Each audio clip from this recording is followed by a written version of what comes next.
Price Lord. கர்த்தருடைய நாம் மகிமைப்படுவதாக. இன்றைக்கான கர்த்தருடைய வார்த்தை என்னாகமம் புஸ்தகம் 32ஆம் அதிகாரம் 5வது வசனம் மற்றும் 7வது வசனம். உங்களுக்காக நான் வாசிக்கிறேன், கேளுங்க.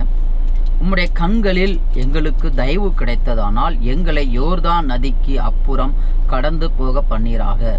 இந்த நாட்டை முத அடியாருக்கு காணியாட்சியாய் கொடுக்க வேண்டும் என்றார்கள். 7வது வசனம். கர்த்தர் இஸ்ரவேல் புத்திரருக்கு கொடுத்த தேசத்திற்கு அவர்கள் போகாதபடிக்கு நீங்கள் அவர்கள் இருதயத்தை திடனற்று போக பண்ணுகிறது என்ன? இந்த 2 வார்த்தையின் மூலம் கர்த்தர் நம்மோடு என்று பேசுவாராக. முதல் 5வது வசனம் ரூபன் புத்திரத்தாரும் காத் புத்திரத்தாரும் மோசேயின் இடத்துல கேட்குறாங்க, இந்த தேசத்தை எங்களுக்கு தாங்க. இஸ்ரவேல் ஜனங்கள் எகிப்திலிருந்து கானான் தேசத்தை நோக்கி பிரயாணப்பட்டு அநேக ஆண்டுகளாய் பிரயாணப்பட்டு வர்றாங்க. ஒரு சிறிய கீழ்ப்படியாமையினால் 40 வருஷம் வனாந்தரத்தை சுற்றி முடித்து இப்போ ஆசீர்வாதத்தை சுதந்திரிக்கிற காலத்தின் பக்கத்தில் வந்துட்டாங்க. இப்போ அங்கே ஒரு யோர்தானி எரியோயும் கடந்த கானான் தேசம். இந்த யோர்தானி இப்புறத்திலேயே ரூபன் புத்திரத்தாருக்கும் காத் புத்திரத்தாருக்கும் ஆடு மாடுகள் நிறைய இருந்துச்சு. அதில் 2 தேசம் இருக்குது, யாசேர் தேசமும் கிளையா தேசமும். இந்த 2 தேசம் ஆடு மாடுகளுக்கு ரொம்ப சௌரியமாக இருந்துச்சு, நல்ல பசுமையாக இருந்துச்சு. அதனால் இந்த 2 தேசத்தை எங்களுக்கு நீங்கள் சுதந்திரமாக கொடுத்துருங்க. நாங்கள் யோர்தானுக்கு அந்த பக்கம் சுதந்திரம் கேட்க மாட்டோம், எங்களுக்கு இந்த 2 தேசத்தையும் சுதந்திரமாக கொடுத்துருங்க, ஆடு மாடுகளுக்கு உகந்த தேசம் அப்படின்னு சொல்லி ரூபன் புத்திரத்தாரும் காத் புத்திரத்தாரும் மோசேயின் இடத்துல சொல்கிறாங்க. அதுக்கு தான் மோசே சொல்கிறாப்புல 7வது வசனம். கர்த்தர் இஸ்ரவேல் புத்திரருக்கு கொடுத்த தேசத்திற்கு அவர்கள் போகாதபடிக்கு நீங்கள் அவர்கள் இருதயத்தை திடனற்று போக பண்ணுகிறது என்ன?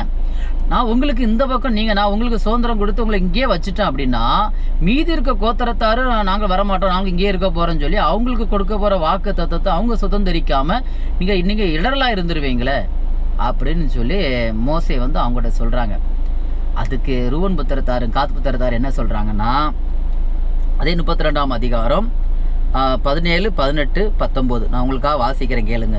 நாங்களோ இஸ்ரவேல் புத்திரரை அவர்கள் ஸ்தானத்தில் கொண்டு போய் சேர்க்கும் அளவும் யுத்த ஸ்தனத்தில் தீவிரமாய் அவர்களுக்கு முன்பாக நடப்போம். எங்கள் பிள்ளைகள் இத்தேசத்தில் குடிகள் நிமித்தம் அரணான பட்டணங்களிலே குடியிருக்க கேட்டுக்கொள்கிறோம். இஸ்ரவேல் புத்திரர் யாவரும் தங்கள் சுதந்திரத்தை சுதந்திரித்துக் கொள்ளும் வரைக்கும் நாங்கள் எங்கள் வீடுகளுக்கு திரும்புகிறதில்லை. யோர்தானுக்கு இப்புறத்திலே கிழக்கே எங்களுக்கு சுதந்திரம் உண்டானபடினாலே நாங்கள் அவர்களோடு கூட யோர்தானுக்கு அக்கறையிலும் அந்த புறத்திலும் யோர்தானுக்கு அக்கறையிலும் அதற்கு அப்புறத்திலும் சுதந்திரம் வாங்க மாட்டோம் என்றார்கள். எங்கள் மனைவி பிள்ளைகளை மட்டும்தான் நாங்கள் இங்கே வைப்போம். எங்கள் சகோதரர்களுக்கு அவங்களுக்கு ஆண்டவர் கொடுத்த வாக்குத்தத்தை சுதந்திரிக்கும்படி அவர்களுக்கு முன்பாக நாங்கள் யுத்தத்தில் நிற்போம். அவங்க அந்த சுதந்திரம் அவங்க அடைஞ்சதுக்கு அப்புறம் தான் நாங்கள் வீடு திரும்புவோம். மற்றபடி நாங்களும் அங்கே போய் யோர்தானுக்கு அப்புறத்துலேயும் அந்த பக்கத்துலேயும் நாங்கள் சுதந்திரம் கேட்க மாட்டோம். நாங்கள் இங்கேயே தந்துட்டீங்களா, நாங்கள் அந்த பக்கம் நாங்கள் கேட்க மாட்டோம் அப்படின்னு சொல்கிறாங்க. இதில் இருந்து ஆண்டவர் நமக்கு இன்னைக்கு என்ன காரியம் நமக்கு கற்றுக் கொடுக்க விரும்புகிறார் அப்படின்னா, ஒரு வேளை நீங்கள் இந்த சத்தத்தை கேட்குற யாரோ ஒருவர் நெடுநாளாய் ஒரு காரியத்துக்கு நீங்கள் ஜெபித்து கொண்டு இருக்கலாம், நீங்கள் சோர்ந்து போய் கூட இருக்கலாம். ஆனால் ஆண்டவர் சொல்கிறார், அந்த ஆசீர்வாதத்தை நான் உங்களுக்கு கொடுப்பேன். அந்த ஆசீர்வாதத்தை உங்களுக்கு கொடுப்பேன் அப்படின்னா நான் ஆசீர்வாதமாக இருக்கேன், என் குடும்பம் ஆசீர்வாதமாக இருக்குன்னு சொல்லி நீங்கள் சுயநலமாக இருந்துடக்கூடாது. உங்களை போல் அநேகர் தேவைகள் மத்தியில் இருப்பாங்க, பிரச்சனையில் இருப்பாங்க, போராட்டத்தில் இருப்பாங்க, ரட்சிப்புக்கு ஏதோ ரட்சிக்கப்படாமல் இருப்பாங்க. அவங்களுக்காக நீங்கள் திறப்பில் நிற்கணும், அவங்களுக்காக நீங்கள் ஜெபிக்கணும். நான் உங்களுக்கு ஒரு ஆசீர்வாதத்தை தந்துட்டேன் அப்படிங்கிறதுக்காக நீங்கள் அந்த ஆசீர்வாதத்துக்குள்ளே நீங்கள் இருந்துடக்கூடாது. அது தேவனுடைய சித்தம் அல்ல.